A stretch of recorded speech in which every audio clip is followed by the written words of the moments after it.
கிறிஸ்துவில் மிகவும் பிரியமானவர்களை, இந்த தவக்கால காலை தியானத்திற்காக உங்கள் யாவரையும் அன்போடு வாழ்த்தி வரவேற்றுக் கொள்கிறேன்.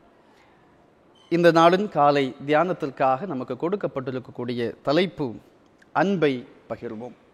அன்பை பகிர்வோம். இதற்கு ஆதாரமாக திருவசனமாக 1 கொரிந்தியருடைய புத்தகம் 13ஆம் அதிகாரம் அதனுடைய 1 துவங்கி 8 முடிய உள்ள திருமறை பகுதியை அதனுடைய மைய வசனமாக 3வது வசனம் கொடுக்கப்பட்டிருக்கிறது. எனக்கு உண்டான யாவற்றையும் நான் அன்னதானம் பண்ணினாலும் என் சரீரத்தை சுட்டரிக்கப்படுவதற்கு கொடுத்தாலும் அன்பு எனக்கு இராவிட்டால் எனக்கு பிரயோஜனம் ஒன்றும் இல்லை. கண்களை மூடி நாம் ஜெபிப்போம். கிருபையும் இரக்கமும் அன்பு நிறைந்த நல்ல ஆண்டவரே, இந்த மகிழ்வான காலை நேரத்திற்காக நன்றி சொல்லுகிறோம். காலைதோறும் உம்முடைய கிருபைகள் புதிதாக இருக்கிறது என்பதை நாங்கள் உணர்ந்து கொள்ளுகின்றோம். இந்த வேளையிலும் இந்த காலை சிந்தனைக்காக நாங்கள் ஆயத்தப்படுகின்ற பொழுது எங்கள் இருதயங்களை ஒருமுகப்படுத்தும் கேட்கக்கூடிய வார்த்தைகளின் வழி நாங்களும் இந்த உலகத்திலே அன்பை பகிர்ந்து கொடுப்பதற்கு ஆண்டவர் எங்களுக்கு துணை செய். பேசுகிற அடியேனையும் உம்முடைய சிலுவை நிழலுக்குள்ளாய் மறைத்துக் கொள்ளும். இயேசு இரட்சகர் வழியாக நாங்கள் ஜெபிக்கிறோம். ஜெபம் ஏற்றுக்கொள்ளும் நல்ல கடவுளே, ஆமென். அன்புக்குரியவர்களே, ஆங்கிலத்திலே அழகான ஒரு கூற்று சொல்லுவார்கள், sharing is caring. Sharing is caring. பகிர்தல் அக்கறையானது என்று சொல்லி, இன்றைக்கு நம்முடைய வாழ்க்கையிலே எப்படி பகிர்வது என்று சொல்லக்கூடிய பல கேள்விகள் நமக்குள்ளாக இருக்கும்.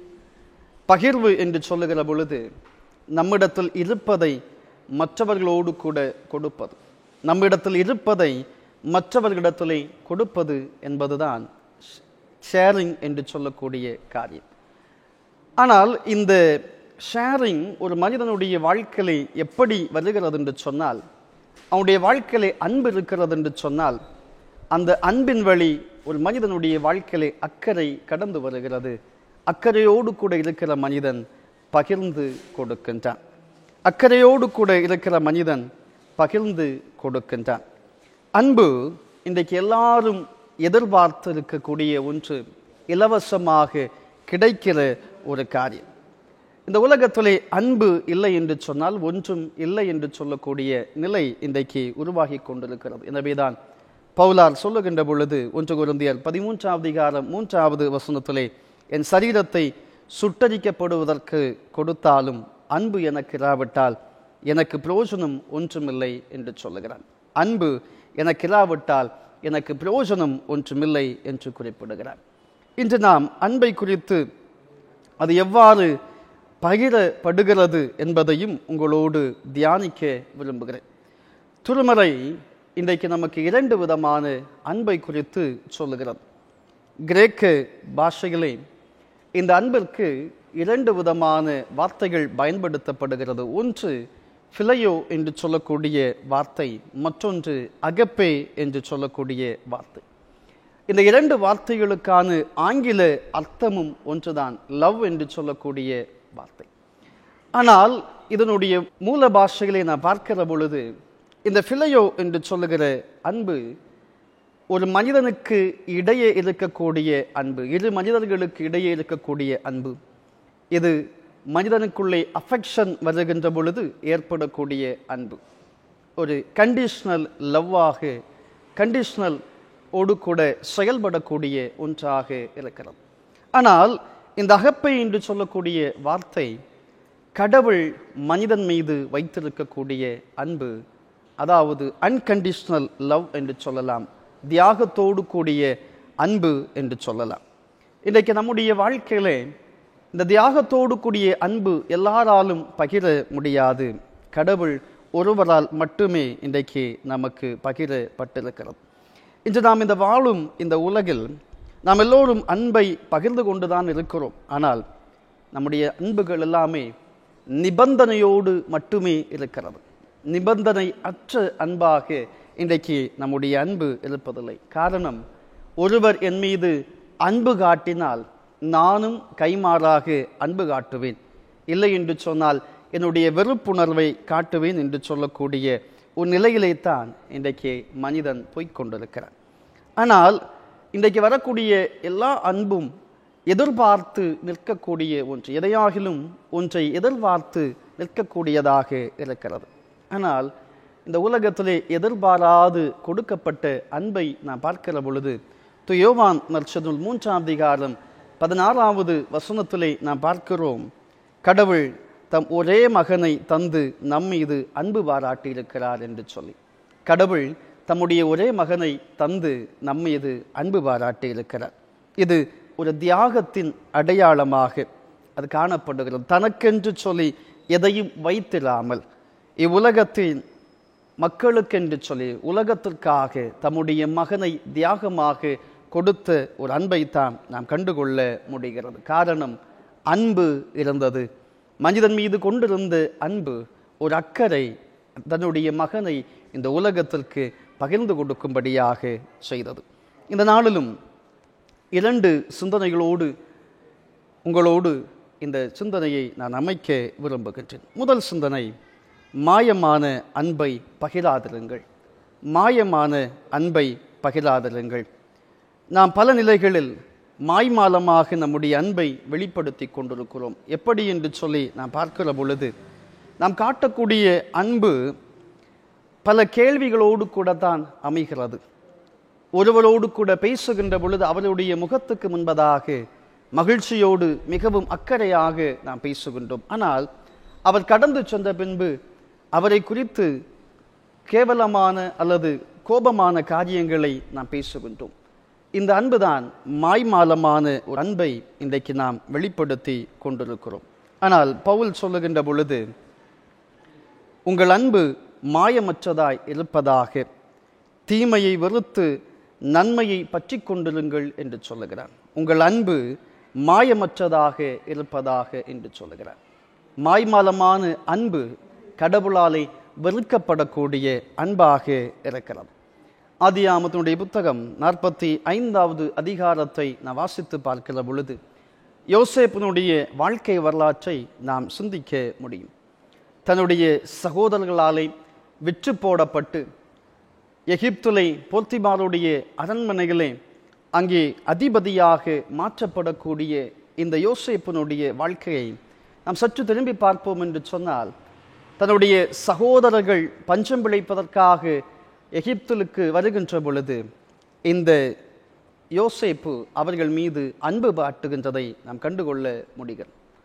தன்னுடைய வாழ்க்கையை சகோதரர்கள் மீது கொண்ட அன்பு, ஒரு அக்கறை, தன்னுடைய வாழ்க்கையை அவர்கள் பசியை அறிந்து அவர்களுக்கு உதவி செய்ய முற்படுகின்றது. ஒருவேளை யோசேப்பு நினைத்திருந்தால், இவர்கள் என்னுடைய வாழ்க்கையில் எனக்கு கொடுமையான காரியங்களை செய்திருந்தார்கள் என்று சொல்லி அவர்களுக்கு நேராக அவன் வெறுப்பை காட்டியிருக்கலாம். ஆனால் எந்த மாய்மாலமும் இல்லாதபடிக்கு தன்னுடைய அன்பை வெளிப்படையாக கொண்டு வந்ததுதான் இந்த யோசேப்பினுடைய வாழ்க்கை. குறிப்பாக நாம் பார்க்கிற பொழுது அக்கறை இருக்கக்கூடிய இடத்திலே முக்கியத்துவம் பெறுகிறதை நாம் கண்டுகொள்ள முடியும். இங்கே நாம் பார்க்கிற பொழுது யோசேப்பு உறவுக்கு மிகுந்த முக்கியத்துவத்தை அவன் கொடுக்கிறதை நாம் பார்க்க முடியும். அவனுக்கு தெரியும், இவர்களால் எனக்கு ஒன்றும் இனி பயனில்லை என்று சொல்லி. ஆனாலும் அதை எதிர்பாராதபடிக்கு, எந்த பயனும் எதிர்பாராதபடிக்கு ஒரு அன்பை இந்த உலகத்திற்காக அவன் காட்டுகிறதை நாம் கண்டுகொள்ள முடிகிறது. இரண்டாவதாக நாம் பார்க்கிற பொழுது, உங்களிடம் அன்பு காட்டுவது போல பிறரிடத்திலும் அன்பு காட்டுங்கள். உங்களிடத்தில் அன்பு காட்டுவது போல பிறனிடத்திலும் அன்பு காட்டுங்கள். கடவுள் இந்த பூமியில் நம்மை படைத்தது ஒருவரில் ஒருவர் அன்பாக இருப்பதற்காக. ஆனால் இன்று நாம் இந்த அன்பை நம்முடைய சுய வாழ்க்கைக்காக, சிற்றின்பத்திற்காக, நம்முடைய வாழ்வின் தேவைக்காக நாம் என்ன செய்கிறோம் என்று சொன்னால் மாற்றிக்கொண்டே இருக்கிறோம். இதனால் அன்பு நிறைந்த ஒரு வாழ்க்கை என்று சொல்லுகிறது சிதைக்கப்பட்டு கொண்டிருக்கிறது. ஆனால் கிறிஸ்து எப்படி மனிதன் மீது அன்பு காட்டினார் என்று சொல்லி பார்க்கிற பொழுது தூய யோவான் நற்செய்தி 15வது அதிகாரம் 12வது வசனம் சொல்லுகிறது, நான் உங்களில் அன்பாயிருக்கிறது போல நீங்களும் ஒருவரில் ஒருவர் அன்பாயிருக்க வேண்டும் என்பதே என்னுடைய கற்பனையாயிருக்கிறது என்று சொல்லுகிறார். அவர் நம்மீது அன்பு காட்டினதின் வழியாய் நம்முடைய வாழ்க்கையிலே மற்றவர் மீதும் நாம் அன்பு காட்ட வேண்டும் என்று சொல்லுகிறார். தமது அன்பை கொடுத்து அன்பை காட்ட சொல்லுகிறார். தம்முடைய அன்பை கொடுத்து அன்பு காட்டும்படியாக அழைக்கிறார். கடவுளின் அன்பிற்கு எல்லை இல்லை, நிபந்தனை இல்லை, எந்த எதிர்பார்ப்பும் இல்லவை. எனவேதான் நாம் தவறு இழைத்த போதும், பாவத்தின் வாழ்க்கையிலே விழுந்து போன போதும் கடவுள் தம்முடைய ஒரே பேரான குமாரனை உலகத்திற்கு அனுப்பி நம்மை மீட்டு கொள்ளும்படியாக தம்முடைய பெரிய செயலை அவர் காட்டுகின்றார். இத்தகைய செயலை இன்றைக்கு இந்த உலகத்திலே யாரும் செய்ய முடியாது. எதிர்பார்ப்பு இல்லாத, நிபந்தனை இல்லாத ஒரு தியாகமான ஒரு அன்பை நம்மிலே பகிர்ந்திருக்கிறார். வள்ளுவர் இத்தகைய அன்பை குறித்து அவர் கூறுகையில், அன்பிலார் எல்லாம் தமக்குரியர், அன்புடையார் என்பும் உரியர் என்று சொல்லக்கூடிய குறளை அவர் பயன்படுத்துகிறார். அதனுடைய பொருளாக, அன்பில்லாதவர் எல்லாவற்றிலும் தமக்கே உரிமை உடையவராய் இருப்பார். அன்புள்ளவரோ பொருளால் மட்டுமன்று உடம்பாலும் பிறருக்கு உரியவராய் இருப்பர் என்று சொல்லக்கூடிய பொருள் இதற்கு பயன்படுகிறது.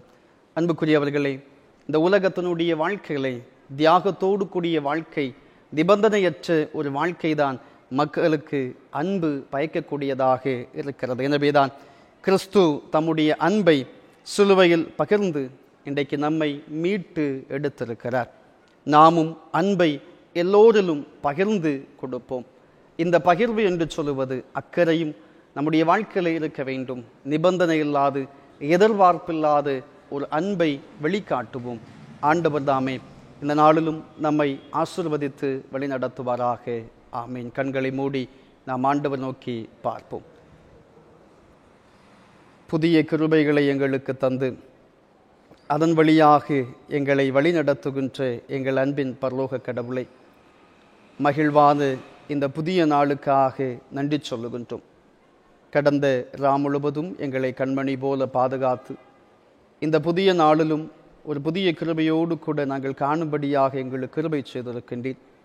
இந்த நாள் உம்முடைய கிருபையினால் எங்களுக்கு ஆசீர்வதிக்கப்பட வேண்டுமாறு நோக்கி நாங்கள் ஜெபிக்கிறோம். அப்பா, இந்த உலகத்தின் வாழ்க்கைகளை இந்நாள் வரைக்கும் எதிர்பார்ப்புகளோடு எங்களுடைய வாழ்க்கையில் நாங்கள் அன்பை பகிர்ந்து கொண்டிருப்போம் என்று சொன்னால், கடவுள் தாமே எங்களை தயவு கூர்ந்து மன்னிக்க வேண்டுமாறு நோக்கி நாங்கள் பார்க்கிறோம். எங்களுடைய வாழ்க்கையை நீர் எங்களுக்கு காட்டின ஒரு நிபந்தனையற்ற அன்பை நாங்களும் இந்த உலகத்திலே மற்றவர்களுக்கு காட்டுவதற்கு ஆண்டவர் எங்களுக்கு குறைவை செய்வீராக. குறிப்பாக இந்த நாளிலும் எங்களுடைய செயல்கள், எங்களுடைய பயணங்கள் எல்லாவற்றிலும் ஆண்டுடைய கிருபை கூட இருக்கட்டும். குறிப்பாக நாங்கள் பயணப்படக்கூடிய பாதைகளிலே ஆண்டவர் தாமே எங்களோடு கூட இருந்து முன்னும் பின்னும் வலதும் இடதுபுறமாக இருந்து பாதுகாத்து கொள்ளும். கையிட்டு செய்கிற வேலைகளிலே ஆண்டவர் தாமே ஆசீர்வாதங்களை தாரும். குறிப்பாக பணி செய்கின்ற இடங்களிலே உம்முடைய பாதுகாவலும் எங்களோடு கூட இருக்கட்டும். பள்ளிக்கு சொல்லக்கூடிய தம்முடைய பிள்ளைகளோடும் உம்முடைய கிருபை கூட இருக்கட்டும். குறிப்பாக தேர்வு எழுதி கொண்டிருக்கக்கூடிய பிள்ளைகளை ஆண்டவர் பலப்படுத்தும். தேர்வு நாட்களில் வரக்கூடிய பயங்கள், பலவீனங்கள் எல்லாவற்றுக்கும் ஆண்டவர் நீங்களாக்கி நல்ல ஞானத்தோடு ஆண்டவர் பிள்ளைகளை வழிநடத்த வேண்டுமாறு நோக்கி ஜெபிக்கிறோம். இந்த நாளிலும் பல எதிர்பார்ப்புகளோடு கூட தங்களுடைய கடமைகளை செய்கிற அத்தனை மக்களையும் ஆண்டவர் சந்திப்பீராக. உம்மை நோக்கி அவர்கள் வேண்டிக் கொள்கின்ற பொழுது ஆண்டவர் தாமே இரக்கம் செய்து உம்முடைய ஆசீர்வாதத்தினாலே நிரப்ப வேண்டுமாறு நோக்கி நாங்கள் ஜெபிக்கிறோம். இந்த நாள் எங்களுக்கு ஒரு இனிய நாளாக அமைவதற்கு ஆண்டவர் கிருபை செய்யும். உம்முடைய கரங்களிலே எங்களை நாங்கள் கொடுக்கிறோம். இந்த உலகத்தின் வாழ்க்கையிலே நாங்களும் அன்பை பகிர்ந்து உம்முடைய ராஜ்யத்தை கட்டக்கூடியவர்களாய் மாற்றம் பெறுவதற்கு ஆண்டவர் எங்களுக்கு துணை செய்வீராக. உம்முடைய கரங்களிலே கொடுக்கிறோம், ஏற்றுக்கொள்ளும். இயேசு இரட்சகர் வழியாக எங்கள் கேட்கிறோம், ஜெபம் ஏற்றுக்கொள்ளும் நல்ல கடவுளே,